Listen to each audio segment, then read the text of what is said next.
Chapter 8. I set off, overjoyed at this opportunity to see some more of the ships and seamen, and picked my way among a great crowd of people in carts and bales, for the dock was now at its busiest, until I found the tavern in question. It was a bright enough little place of entertainment. The sign was newly painted. The windows had neat red curtains. The floor was cleanly sanded. There was a street on each side, and an open door on both, which made the large, low room pretty clear to see in spite of clouds of tobacco smoke. The customers were mostly seafaring men, and they talked so loudly that I hung at the door, almost afraid to enter. As I was waiting, a man came out of a side room, and at a glance, I was sure he must be Long John. His left leg was cut off close by the hip, and under the left shoulder he carried a crutch, which he managed with wonderful dexterity. Treasure Island, hopping a hoe-tit upon it like a bird. He was very tall and strong, with a face as big as a ham, plain and pale, but intelligent and smiling. Indeed, he seemed in the most cheerful spirits, whistling as he moved about among the tables, with a merry word or a slap on the shoulder for the more favored of his guests. Now, to tell you the truth, from the very first mention of Long John in Squire Trelawney's letter, I had taken a fear in my mind that he might prove to be the very one-legged sailor whom I had watched for so long at the old Benbow. But one look at the man before me was enough.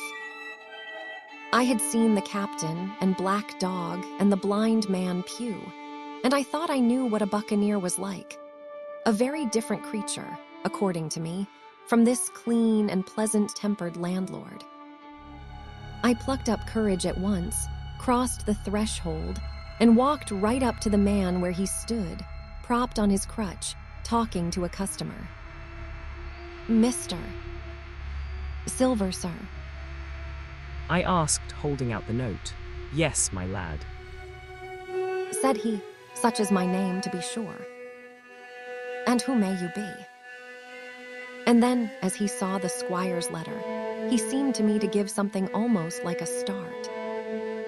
"Though," said he, quite loud and offering his hand. "I see, you are our new cabin boy. Pleased I am to see you." And he took my hand in his large, firm grasp. Just then, one of the customers at the far side rose suddenly and made for the door. It was close by him, and he was out in the street in a moment. But his hurry had attracted my notice, and I recognized him at a glance. It was, at the sign of the spy-glass, the tallow-faced man, wanting 2 fingers, who had come first to the Admiral Benbow. "Though," I cried. "stop him. It's Black Dog." "I don't care 2 coppers who he is," cried Silver. "But he hasn't paid his score. Harry, run and catch him." One of the others who was nearest the door leaped up and started in pursuit. "If he were Admiral Hawke, he shall pay his score," cried Silver. And then, relinquishing my hand, "Who did you say he was?" he asked. "Black what?" "Dog, sir." Said I. "Has Mr. Trelawney not told you of the buccaneers?" "He was one of them." "So, Cried Silver. in my house." "Ben, run and help Harry." "One of those S-Rabs, was he?" "Was that you drinking with him, Morgan?" "Step up here." The man whom he called Morgan, an old, grey-haired, mahogany-faced sailor, came forward pretty sheepishly, rolling his quid. "Now, Morgan." Said Long John very sternly. "You never clapped your eyes on that Black Dog before, did you now?" Not I, sir, said Morgan with a salute. You didn't know his name, did you? No, sir. By the powers, Tom Morgan, it's as good for you. Exclaimed the landlord. If you had been mixed up with the like of that, you would never have put another foot in my house. You may lay to that. And what was he saying to you? Treasure Island, I don't rightly know, sir. answered Morgan. Do you call that a head on your shoulders, or a blessed deadeye? Cried Long John. Don't rightly know, don't you? Perhaps you don't happen to rightly know who you were speaking to, perhaps. Come now, what was he jawing? Ages, captains, ships. Pipe up, what was it? We was a talkin' of keel hauling. Answered Morgan. Keel hauling was you, and a mighty suitable thing too, and you may lay to that. Get back to your place for a lubber, Tom. And then, as Morgan rolled back to his seat, Silver added to me in a confidential whisper that was very flattering, as I thought. He's quite an honest man, Tom Morgan, honey stupid. And now, So he ran on again, aloud. let's see Black Dog. No, I don't know the name, not I. Yet I kind of think I've seen the swab. He used to come here with a blind beggar, he used. That he did, you may be sure. Said I. I knew that blind man, too. His name was Pew. It was, cried Silver, now quite excited. The Pew. That were his name for certain. Ah, he looked a shark, he did. If we run down this Black Dog, now, there'll be news for Cap'n Trelawney. Ben's a good runner. Few seamen run better than Ben. He should run him down, hand over hand, by the powers. He talked a keel hauling, did he? 7 keel haul him. All the time he was jerking out these phrases, he was stumping up and down the tavern on his crutch, slapping 168. At the sign of the Spyglass. tables with his hand, and giving such a show of excitement as would have convinced an Old Bailey judge or a Bow Street runner. My suspicions had been thoroughly reawakened on finding Black Dog at the... Spyglass. And I watched the cook narrowly. But he was too deep, and too ready, and too clever for me. And by the time the 2 men had come back out of breath, and confessed that they had lost the track in a crowd, and been scolded like thieves, I would have gone bail for the innocence of Long John Silver.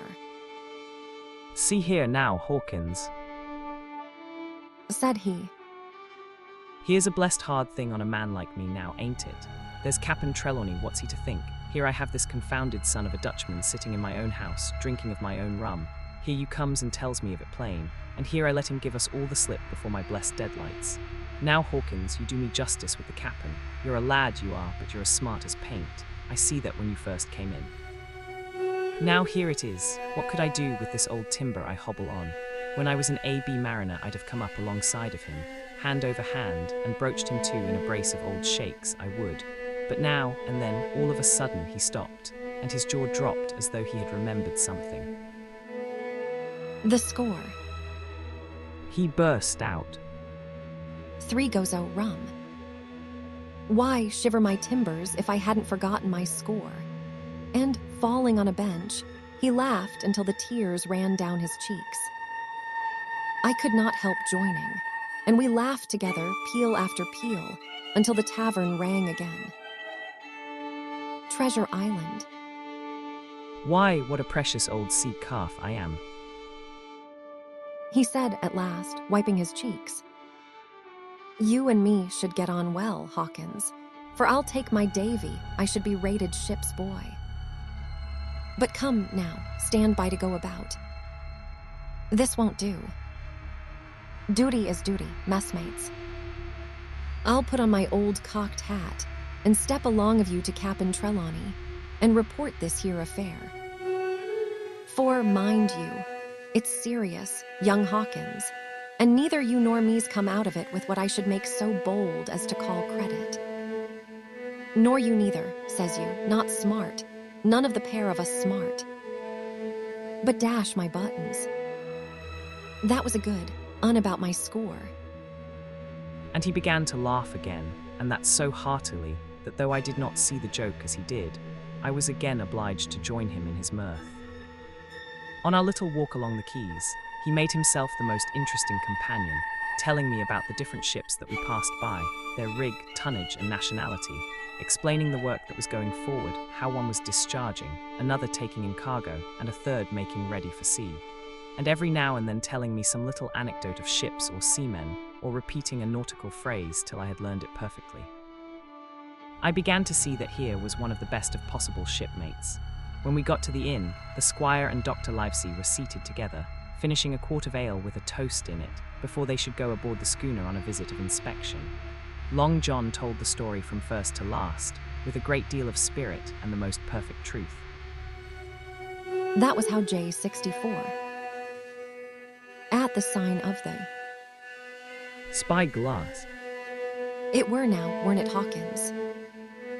he would say now and again, and I could always bear him entirely out. The two gentlemen regretted that Black Dog had got away, but we all agreed there was nothing to be done, and after he had been complimented, Long John took up his crutch and departed.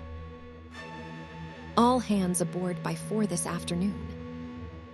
Shouted the squire after him. Aye, aye, sir, cried the cook in the passage. Well, squire, Said Dr. Livesey. I don't put much faith in your discoveries as a general thing, but I will say this, John Silver suits me, The man's a perfect trump. declared the squire.